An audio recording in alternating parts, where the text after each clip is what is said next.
And hello everybody, welcome back to the channel guys. I hope you're all well. Before we do get into today's video, as always, please do smash that like button and subscribe to the channel for daily Liverpool content. Okay, so it is Wednesday and still I am, teething. I'm still upset, of course, with the result at the weekend, like many of you guys will be, of course, losing 3-1 to Arsenal. And as I said, it's not the end of the world, but it just feels like it just hurts. It just hurts. And until the next game comes around, and the next time you get that next 3 points, is when, of course, it makes things feel better. We've got a decent run, as I keep on documenting on the channel now, and it's up to Liverpool now to string a run of performances together. It all starts with Burnley, of course, on Saturday, and then we look at the actual games that we've got over the next couple of weeks, and they are doable games. There's not really any big matches, of course, bar the EFL Cup, but talking about it, we've got Burnley, Brentford, Luton as our next sort of Premier League matches before the Cup final. Winning that Cup will galvanise this team and probably spur us on with some momentum.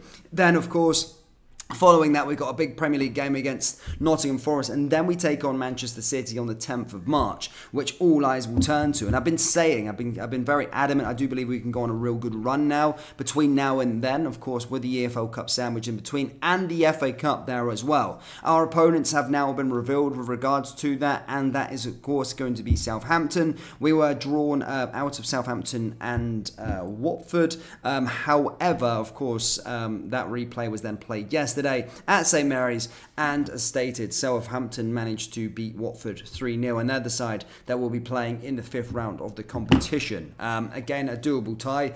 Are high flying at the moment, at this moment in time in the Championship, currently sitting second, 11 points behind league leaders Leicester. However, there's a lot of confidence in and around their sort of camp that they can get straight back to the Premier League with the first time of asking. Are in a good run of form at this moment in time, but having said that, I do fully expect us to get the job done at Anfield in that match in 22 days time. So yeah, plenty of time until then, but next up for, of course, is against Burnley. We need a string of results. We need to be making sure that we win, and really bouncing back after that disappointing defeat to Arsenal, and then maybe you'll start to see me smile again on this channel. Until then, it's going to be a bit of a depressing phase, okay? And much like you people as well.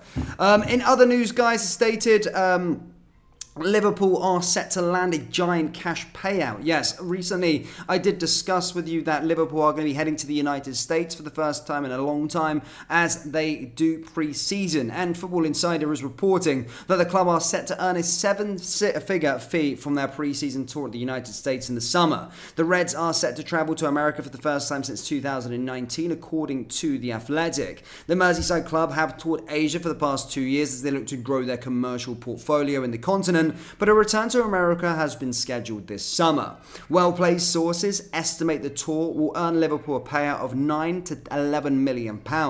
They are set to be joined in the US by Premier League rivals Manchester United and Arsenal, with all 3 teams set to face each other in friendly matches. It will be a standalone event, not connected to the summer series hosted by the Premier League in the United States last summer. The event is expected to receive a title sponsorship deal, which will add to the overall funding distributed to the involved clubs. Liverpool will also anticipate an increase in commercial sales of night merchandising during their tour. The Reds earn a 30% commission from all club merchandise sales thanks to their current agreement with the US-based sports brand.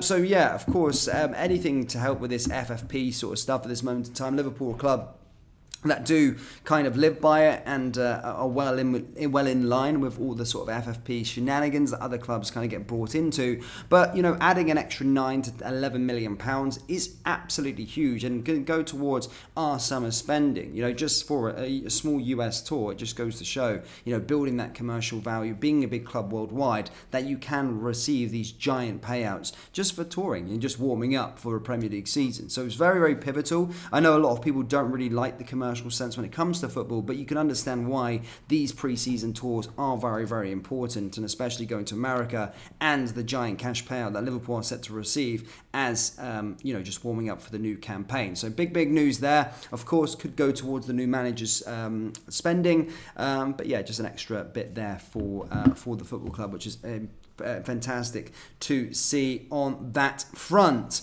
In other news, guys, Szoboszlai reports have been disputed. Yes, Yes, yesterday we came out to you stating that Hungarian sources state that Szoboszlai could be out for a month. However, as stated, there is sort of things contradicting this claim at this moment in time. Yes, Liverpool's number 8 was left out of the trip to Arsenal due to a reoccurrence of his hamstring injury that forced him to miss 4 games earlier this year. Early on Tuesday morning, reports in Szoboszlai's native Hungary claimed he could miss up to 4 weeks, which would rule him out of the next 6 games runs that includes the Carabao Cup final. It was an understandable take considering his previous absence stretched close to a month, but that report has since been disputed by the likes of journalist Bent Bosak and the Echo's Ian Doyle, stated Liverpool have not yet put a timescale on it.